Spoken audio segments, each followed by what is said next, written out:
नमस्कार मित्रांनो, काय वाटतं तुम्हाला हे नक्की काय आहे? नदीवर असं तवंग आलेलं सगळं बहुतेक व्हिडिओमध्ये दिसताना असं वाटतं बर्फ पडला. कालच्या पावसामुळे मे बी बर्फ पडला असेल असं तुमच्या मनात आलं असेल, परंतु हा काही बर्फ वगैरे नाहीये. हा रासायनिक मिश्रित हे नदीवर झालेलं प्रदूषण आहे. गेले कित्येक दिवस प्रत्येक 2-3 महिन्यातनं ही अशी सिच्युएशन या पवना नदीवर असते आणि गेले कित्येक वर्ष झाले आमच्यासारखे सामाजिक संस्था आणि सामाजिक कार्यकर्ते याविषयी बराच आवाज उठवतात, परंतु प्रशासनाच्या दरबारी कोणाचंही ऐकलं जात नाही आणि गांभीर्याने घेतलं जात नाही. कारण की खरं तर या प्रदूषणाला जबाबदार कोण हा सर्वात महत्त्वाचा प्रश्न आहे.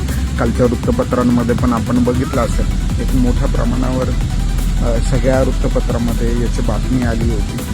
खरं तर याच्या मागची अनेक कारणं आहेत. अनेक सामाजिक संस्थांनी ही वेळोवेळी आवाज उठून सुद्धा प्रशासन याच्यावर कुठलाही कायमस्वरूपीचा तोडगा काढू शकत नाही. ही सर्वात मोठी खंत आहे.